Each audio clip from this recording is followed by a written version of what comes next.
Seigneur, nous voulons te dire merci encore ce soir pour ta grâce. C'est toi qui mérites la louange et l'adoration. Seigneur, que tout soit fait pour ta gloire, notre Dieu. Nous te bénissons encore ce soir pour tous tes bienfaits, pour ton peuple qui est là ce soir encore. Seigneur, manifeste ta grâce, parce que nous avons tout par ta grâce. Que toute la gloire te vienne, Père, au nom de Jésus. Amen. Voilà, soyez bénis.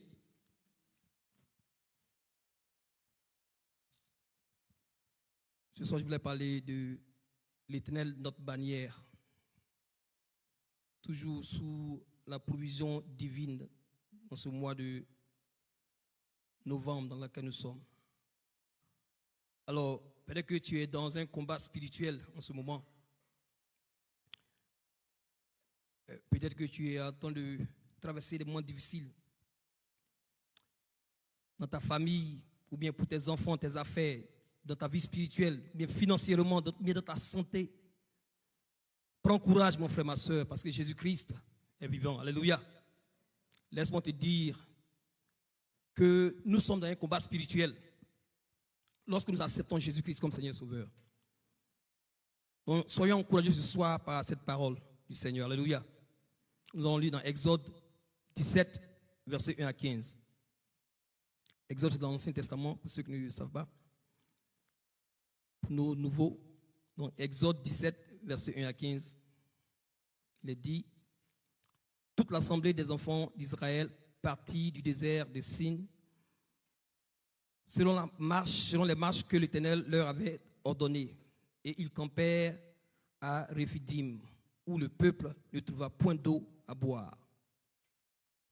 Alors, le peuple chercha querelle à Moïse, et ils dirent: donnez-nous de l'eau à boire. Moïse leur répondit: pourquoi me cherchez-vous querelle? Pourquoi tentez-vous l'Éternel? Le peuple était là, pressé par la soif, et murmurait contre Moïse. Il disait: pourquoi nous as-tu fait sortir, nous as fait monter hors d'Égypte pour nous faire mourir de soif avec mes enfants et mes troupeaux? Moïse cria à l'Éternel en disant: que ferai-je de ce peuple? Encore un peu et ils me lapideront. L'Éternel dit à Moïse: passe devant le peuple et prends avec toi des anciens d'Israël. Prends aussi dans ta main ta verge avec laquelle tu as frappé le fleuve et marche. Voici, je me tiendrai devant toi sur le rocher des robes.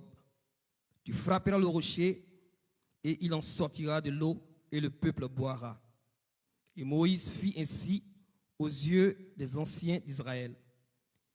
Il donna à ce lieu le nom de Massa Meriba, parce que les enfants d'Israël avaient contesté et parce qu'ils avaient tenté l'Éternel en disant: l'Éternel est-il au milieu de nous, ou n'y est-il pas? Verset 8.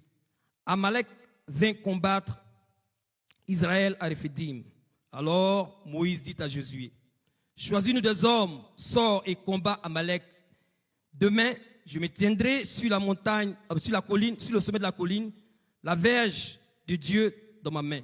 Josué fit ce qu'il lui avait dit Moïse pour combattre Amalek, et Moïse, Aaron et Hur montèrent au sommet de la montagne. Lorsque Moïse élevait sa main, Israël était plus fort. Et lorsqu'il baissait sa main, Amalek était plus fort. La main de Moïse était fatiguée. Il prit une pierre qu'ils placèrent sous lui et il s'assit dessus. Aaron et Hur soutenaient ses mains l'un d'un côté, l'autre de l'autre. Et ses mains restaient fermes jusqu'au coucher du soleil. Et Josué vainquit Amalek et son peuple au tranchant de l'épée. L'Éternel dit à Moïse: écris cela dans le livre pour que le souvenir s'en conserve, et déclare à Josué que j'effacerai la mémoire d'Amalek de dessous les cieux. Moïse bâtit un autel et lui donna pour nom l'Éternel ma bannière.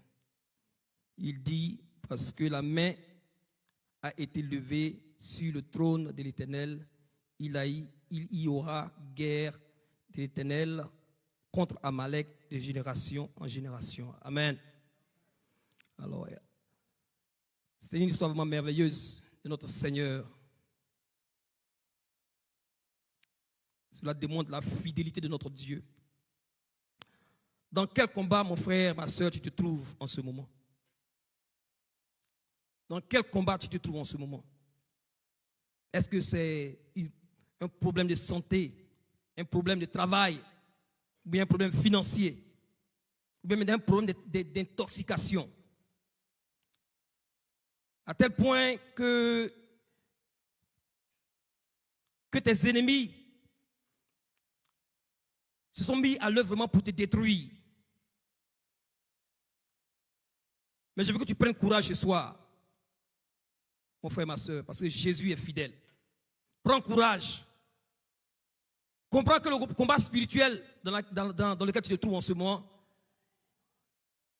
est une opportunité pour toi de prendre autorité dans le nom de Jésus-Christ pour vaincre le diable. Il faut que tu réalises cela. Tu es dans un combat spirituel. Mais sache que c'est une opportunité que le Seigneur te donne pour que tu prennes courage pour vaincre le diable. Alléluia. Les enfants d'Israël étaient en chemin dans la terre promise. Et ils allaient dans la direction que le Seigneur lui-même leur avait dit de prendre. Il a dit d'aller sur chemin. La Bible déclare qu'il y avait une colonne de feu la nuit qui les conduisait et dans le jour, il y avait une colonne de nuée qui les dirigeait où ils devaient aller. Et donc le Seigneur leur a dit, allez. Donc ils allaient dans la direction que le Seigneur leur avait ordonnée. Et il a dit, toute l'assemblée des enfants d'Israël partit du désert de Sin selon les marches que l'Éternel leur avait ordonnées. Et par la suite, quand ils sont arrivés à Rephidim, d'abord Rephidim veut dire lieu de repos. C'est une place où Rephidim, il devait se reposer. Au verset 1, il est dit qu'à Rephidim, il ne trouvait point d'eau. Donc, il vient dans ce lieu où on appelle Rephidim, qui est le lieu de repos, où ils veulent se reposer, mais ils viennent là, au lieu là, il n'y a pas d'eau, il n'y a pas d'eau à boire. Et ce qui est étonnant, mes frères et sœurs, c'est l'Éternel lui-même qui les avait demandé, qui les avait conduits dans ce lieu où il n'y a point d'eau. Et souvent, le Seigneur nous amène quelque part où nous nous disons, ah vraiment, c'est un lieu de repos. Le Seigneur vraiment, il va faire grâce. Le Seigneur va me conduire. Il va faire que tout se passe bien dans ma vie. Il va faire que tout se passe bien dans la vie de mes enfants. Mais, arrivé là-bas, tu vois que les choses ne changent pas et les choses deviennent encore pires. Et ici, nous voyons qu'il s'avère que ce lieu de repos, pour les enfants d'Israël, où ils devaient aller se reposer, il n'y avait pas d'eau. Mais il faut que tu comprennes que tu as un combat spirituel, mon frère, ma soeur.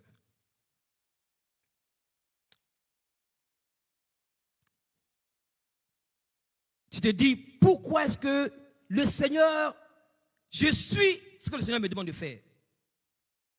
Je fais tout pour venir à l'église. Je fais tout pour lire ma Bible. Je fais tout pour m'accrocher. Mais pourquoi est-ce que les choses ne changent pas dans ma vie? Tu te poses des questions.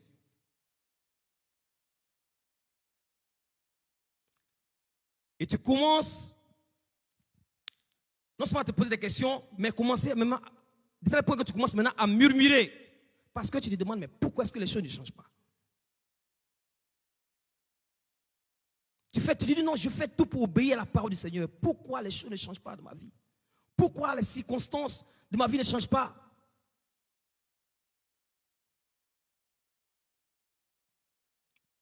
Je ne comprends pas pourquoi les choses ne changent pas. Et souvent, c'est l'attitude des enfants de Dieu. Et c'était l'attitude des enfants d'Israël. Ils ont laissé les émotions prendre le dessus. Et c'est comme ça, nous aussi, en tant qu'enfants de Dieu, on laisse les émotions, nos émotions prendre le dessus des choses. Au lieu de croire à ce que la parole de Dieu dit, nous laissons nos émotions prendre le dessus. Et souvent même, on va même plus loin. On dit non, ça, c'est le pasteur. Parce que quand je veux faire comme les gens du monde, le pasteur me dit non, il faut laisser, on va suivre la voie du Seigneur. Donc on cherche maintenant à blâmer le pasteur. On cherche maintenant à blâmer les responsables.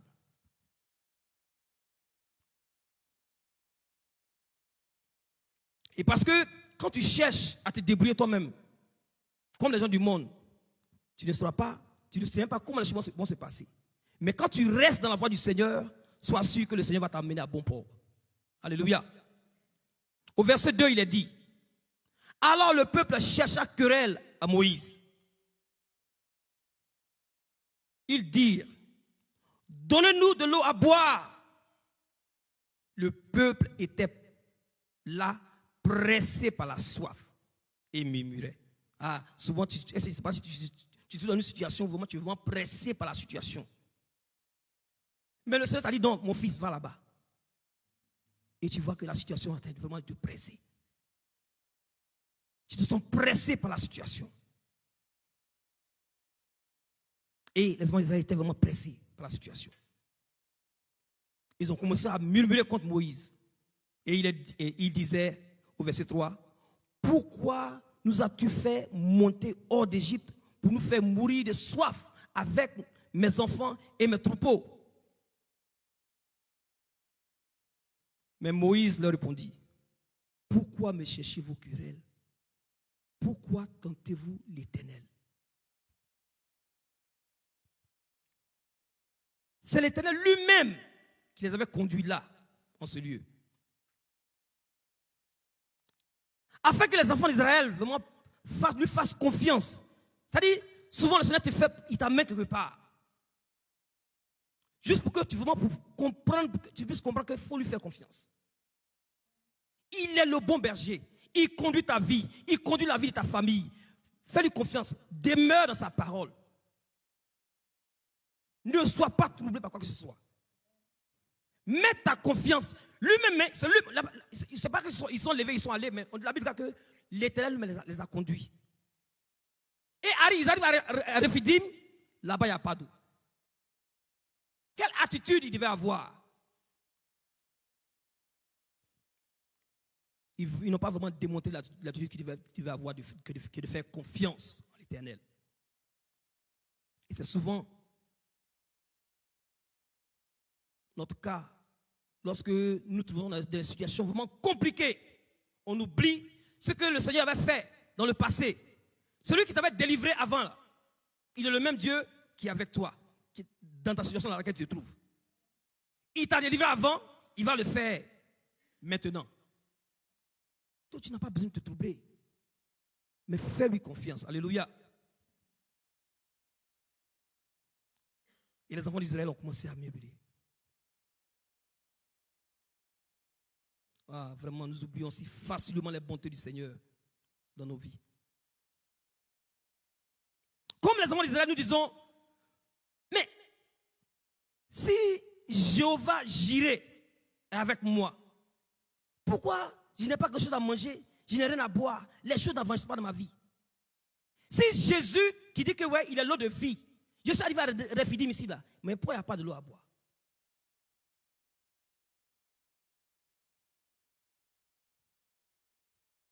Et c'était le cas des enfants d'Israël. Pourquoi tant de situations difficiles si El Shaddai est avec moi? Oui, ça fait depuis longtemps que je viens à la grande moisson. Ah, les anciens là, ils viennent prier pour moi. Mais rien ne change jusqu'à présent. Pourquoi? Mais je veux que tu saches que ton Dieu, il est fidèle. Il ne t'abandonne pas, il est avec toi. Garde ta foi. Tu te poses tant de questions. Est-ce que Dieu est là? Est-ce que même il est ici à la grande moisson? Pourquoi toutes ces épreuves que je traverse? Mais regardez au verset 4, l'attitude de Moïse. Quand les enfants d'Israël ont commencé à murmurer, et il leur a dit, mais pourquoi vous me cherchez querelle?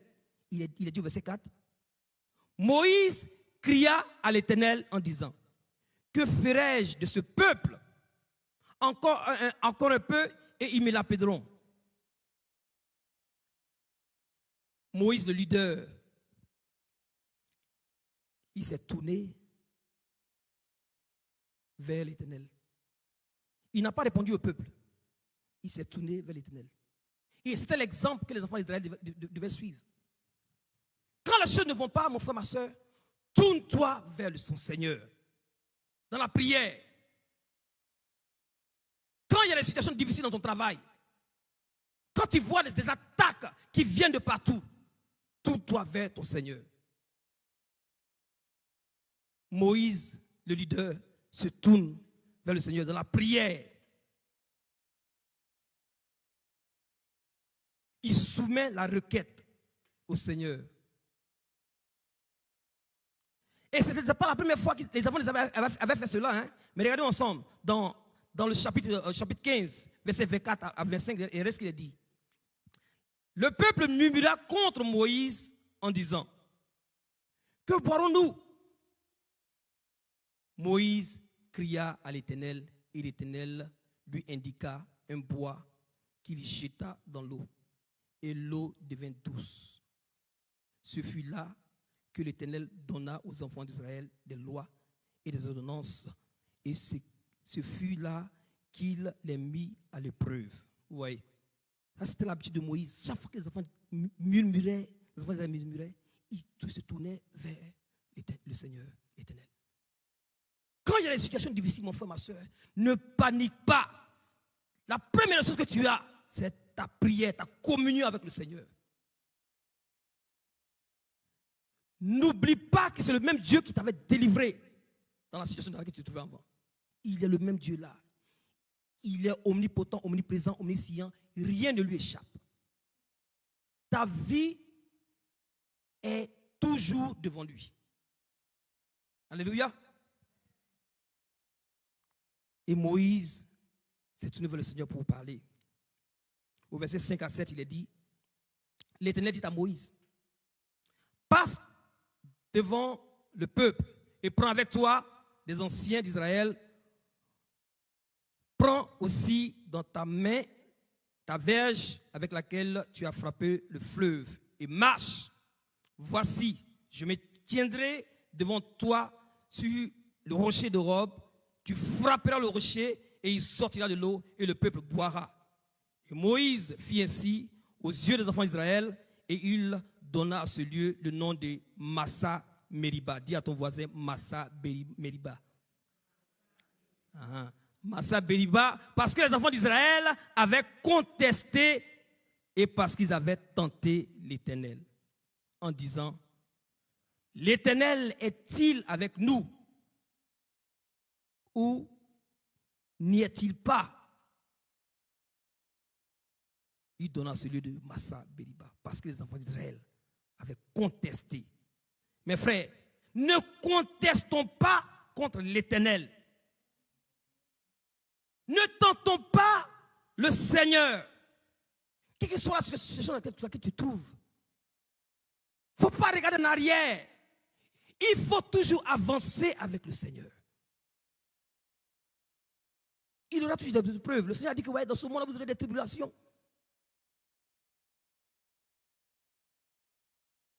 Mais tu as des tribulations pour que ça forme ta foi. Pour que tu puisses grandir. Tu arrives à cette maturité spirituelle comme on l'a vu le dimanche dernier avec l'ancien. Pour que nous soyons parfaits. Mais il faut que ta foi soit éprouvée, mon frère, ma soeur. Alléluia. Nous remarquons ici que par le miracle que Dieu a opéré, que le Seigneur a opéré, ça a renforcé à la fois la position de Moïse en tant que leur leader. Et ça les a montré que Dieu était là au milieu d'eux. Alléluia. Parce qu'ils ont commencé à murmurer, comme s'ils doutaient même de qui était Moïse. Lui avec qui il vous a conduit, vous avez traversé la mer Rouge. Arrivé maintenant là, maintenant vous oubliez qui il est. Dieu a manifesté sa gloire pour leur démontrer que non, Moïse, c'est lui que j'ai établi. Et je suis là. Je vois. Je sais ce qui se passe. Je connais tes besoins. Il n'y a rien qui m'échappe. Je connais la situation de tes enfants. Il n'y a rien qui m'échappe. Je connais le problème de ta santé. Il n'y a rien qui m'échappe. Je connais le problème de tes papiers. Il n'y a rien qui m'échappe. Je connais le problème de ton mariage. Il n'y a rien qui m'échappe.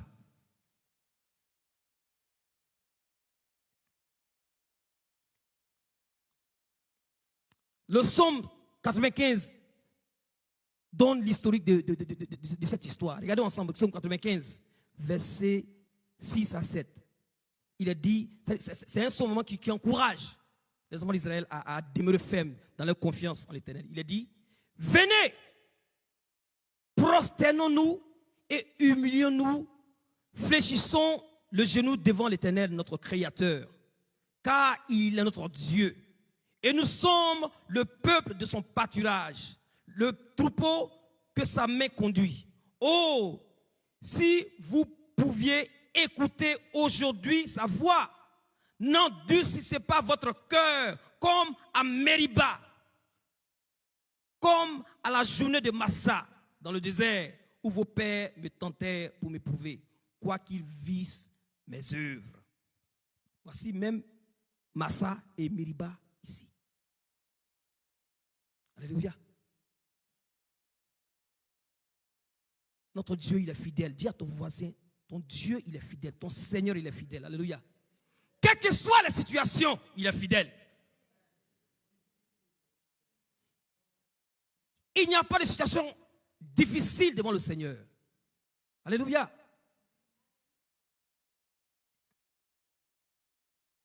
Mets en lui ta confiance, mon frère et ma soeur. La parole de Dieu déclare que sans la foi, il est impossible de lui être agréable. Il faut marcher par la foi. Demeurer dans la parole du Seigneur. Parce que c'est cette parole qui va créer en toi la foi. C'est la parole de Dieu qui crée en toi la foi. Mais si tu n'es pas dans la parole, comment tu auras la foi pour comprendre, pour croire que Dieu va agir dans ta situation? Alléluia.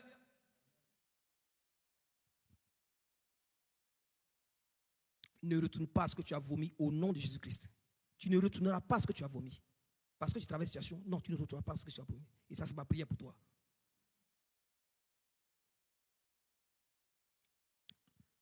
L'Éternel a opéré le miracle pour prouver.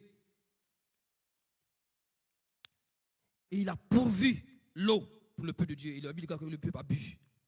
Moïse a frappé le rocher avec sa verge qui représentait la puissance de Dieu. Et l'eau est sortie et ils ont bu. Il a dit, pendant qu'ils étaient à Rephidim, au lieu de repos, où le Seigneur avait opéré le miracle, il est dit au verset 8, qu'Amalek est venu combattre Israël. Pendant qu'ils se disaient, ok, bon, là maintenant on va se reposer un peu. Ah, c'était vraiment dur. Mais le Seigneur, béni le Seigneur. Là, ils allaient se reposer. Voici encore, mes frères et sœurs, une autre attaque. Souvent, tu es là, tu viens de traverser une situation où tu dis que non, tu vraiment, quand tu bénis le Seigneur, tu vas te reposer. Et puis en même temps, voici une autre situation qui se présente devant toi. Je ne sais pas si ça vous est arrivé. tu finis une situation, tu dis non, tu veux vraiment, Seigneur Jésus, merci. En même temps, tu veux t'enjoy. Et then, pouf! Hein? Voilà une autre situation qui arrive. Donc, ils sont là, à Rephidim, maintenant de se reposer. Ils ont bu l'eau, vraiment, ils étaient désaltérés, tout ça. On dit, voici, attaque. Amalek qui vient les attaquer. Alléluia. Ils venaient juste à peine de sortir d'une situation.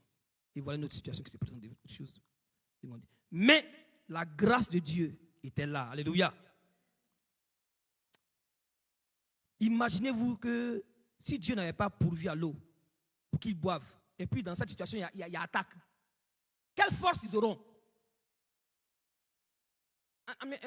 Soyons réalistiques, mes frères et sœurs. Imaginez qu'ils étaient là dans les Fatima, il n'y avait pas l'eau. Maintenant, on dit, il y a Amalek qui arrive. Oui, quelle force ils auront? Mais béni le Seigneur, parce que le Seigneur était là. Pourquoi? Il a pourvu à l'eau qu'ils avaient besoin. Parce que l'eau est vraiment vitale. Pour leur donner la force pour combattre Amalek. Alléluia. Quelle que soit la situation, la grâce de Dieu est là, mon frère, pour toi, ma soeur, pour te soutenir dans ta situation. Ne cherche pas à trouver la solution par ta propre force. Mets ta confiance au Seigneur. Pour tes enfants, mets ta confiance dans le Seigneur. J'aime parler des enfants parce qu'ici, aux États-Unis, celui qui a des enfants là, je respecte la personne parce que ce n'est pas facile. Ce n'est pas facile. Un parent connaît comment les enfants ici sont aux États-Unis. Au moins en Afrique, ça va un peu. Mais ici, là, c'est difficile.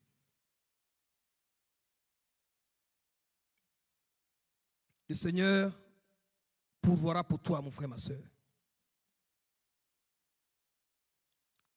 Alléluia. Regardons du verset 9 au verset 15. Ce ne serait pas long, hein? C'est juste une petite exhortation. 9 à 15, il est dit, alors Moïse dit à Josué, choisis-nous des hommes, sors et combat Amalek. Demain, je me tiendrai sur le sommet de la montagne, la verge de Dieu dans la main. Josué fit ce que lui avait dit Moïse pour combattre Amalek. Et Moïse, Aaron et Hur montèrent au sommet de la montagne, de la colline. Lorsque Moïse élevait sa main, Israël était plus fort. Et lorsqu'il baissait sa main, Amalek était plus fort. La main de Moïse étant fatiguée, il prit une pierre qu'il plaçait sous lui et il s'assit dessus. Aaron et Hur soutenaient ses mains l'un d'un côté et l'autre de l'autre. Et ses mains restaient fermes jusqu'au coucher du soleil. Et Josué vainquit Amalek et son peuple du tranchant de l'épée. Alléluia. Alléluia. Il est vraiment important, mes frères et sœurs, d'avoir des hommes de confiance avec toi quand tu traverses des situations difficiles. Des hommes de foi pour te soutenir dans la prière. On dit que Moïse, il s'est mis au sommet, comme il avait dit. Il a dit Josué, allez en bas. Et allez combattre Amalek. Quand Moïse lève la main, Israël est plus fort. Mais lorsqu'il baisse la main, Israël perd. Amalek est fort. Donc il fallait trouver une situation. La Bible dit que Hur et Aaron étaient là pour le soutenir. Et ils ont maintenu la main de Moïse en haut. Quand tu travailles des situations difficiles, mon frère, ma soeur, cherche des personnes de confiance. Des personnes, des femmes, des personnes, ou bien des soeurs qui ont la foi, qui vont te soutenir dans la prière. C'est pourquoi nous sommes ensemble, mes frères et sœurs. Il ne faut pas t'isoler. Quand les problèmes arrivent pour les chrétiens, au lieu de venir dans la communion, ils se retirent. Ils se mettent à l'écart. Mais comment le Seigneur va t'aider? C'est pourquoi tu es une famille. Quand ça ne va pas, viens dans la famille. Cherche des personnes. Si tu ne vas pas dire à tout le monde, au moins cherche des personnes. Au moins il y a 2 personnes avec qui tu peux t'associer pour prier. Pour que la situation change. Ça fait longtemps que tu es à la grande maison. Tu connais qui est ici? Tu peux t'associer à une personne qui va t'aider dans la prière pour que tu puisses sortir de ta situation, mon frère, ma soeur. Ne t'isole pas. Parce que ça, c'est le plan du diable pour te détruire. Il y aura toujours des situations, quel que soit. Aussi longtemps que tu es sur la terre, il y aura des situations. Mais garde ta foi dans le Seigneur. Et mets en lui ta confiance. Il va aplanir tes sentiers. Alléluia. C'est vraiment important pour nous, mes frères et sœurs, d'avoir des hommes de foi, des hommes de confiance qui vont nous soutenir dans la prière quand nous sommes dans le combat spirituel. Et le combat spirituel est toujours là. C'est un combat perpétuel, mes frères et sœurs. Jusqu'à ce que Jésus revienne, nous serons toujours dans le combat spirituel. Alléluia. Nous devons nous soumettre au Seigneur et à sa parole. Il est dit,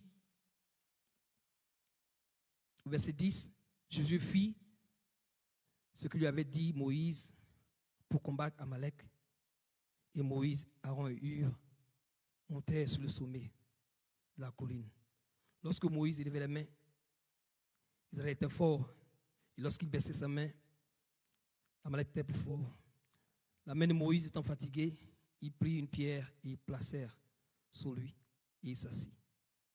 Verset 13, il a dit, Josué vainquit Amalek et son peuple du tranchant de l'épée. Et ils ont appelé l'Éternel ma bannière. Sache que l'Éternel est ta bannière. Il est Jéhovah Nissi, il est ta bannière. Alléluia. Jésus a dit, il pouvait dire dans Jean 15, verset 7, si vous demeurez en moi et que mes paroles demeurent en vous, demandez ce que vous voudrez et il vous sera accordé. Alléluia. Il n'y a rien que Dieu ne puisse faire pour toi. Mais qu'est-ce qu'il te demande? De demeurer en lui et que sa parole demeure. Parce que ce que tu vas demander au Seigneur là, c'est dans sa parole. Dans la parole de Dieu là, il y a tout. Il y a tout ce que tu recherches pour la vie dans la parole. Mais si tu n'as pas le temps de lire la parole, mais comment tu vas savoir toutes les ressources que tu as pour que Dieu puisse pouvoir tes besoins? Quel que soit le temps que ça va prendre, sois patiente, sois patient. Alléluia.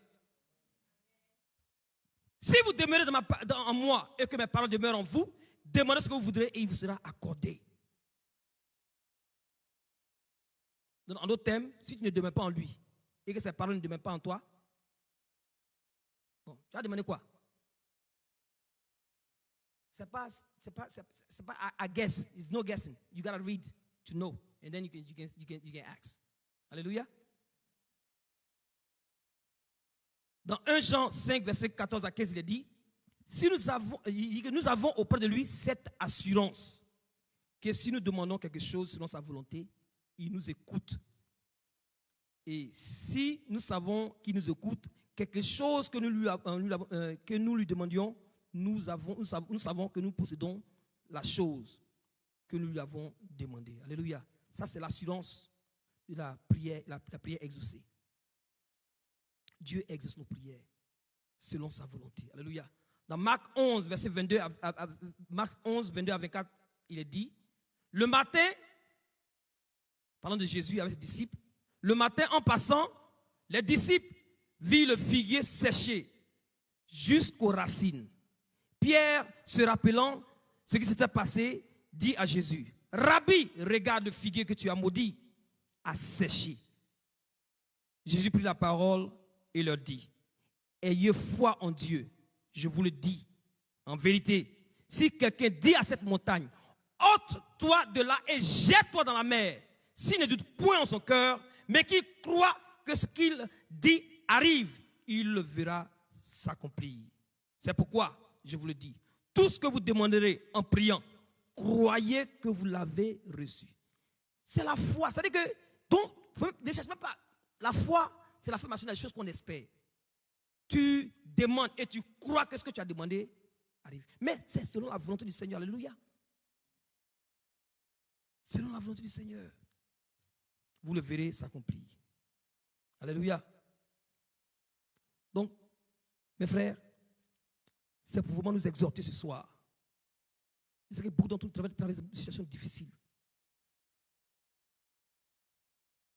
Surtout même que nous sommes en train de partir vers la fin de l'année, il y a des situations difficiles que chacun de nous traverse.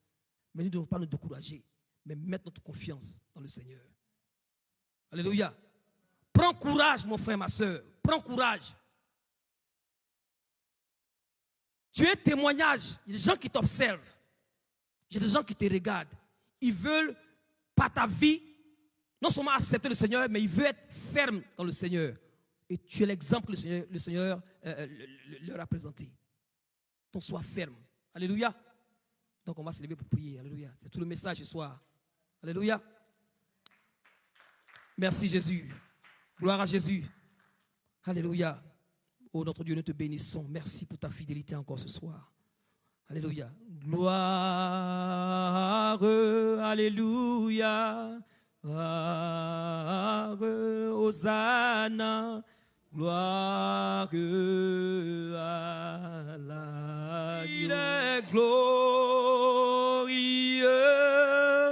et digne de régner. L'agneau est souverain. Nous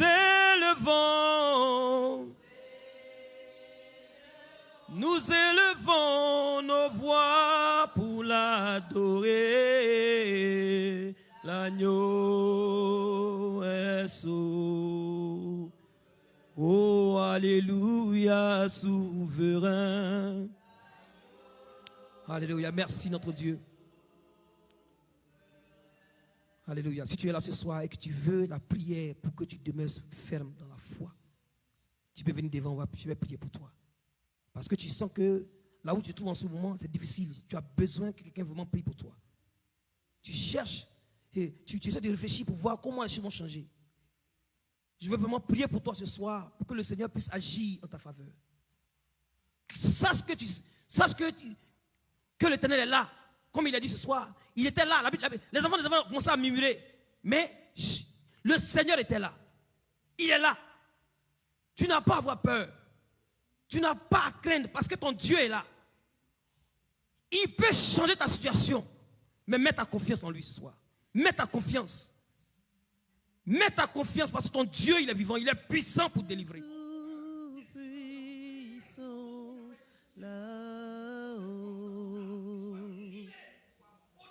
Quand je crie, entends ma voix. Oh Dieu, très haut, que tes œuvres sont admirables. J'ai un Dieu tout-puissant là-haut. Quand je crie, l'entend ma voix. Oh Dieu,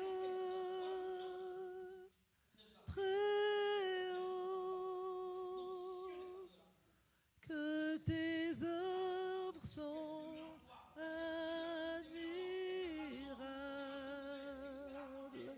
J'ai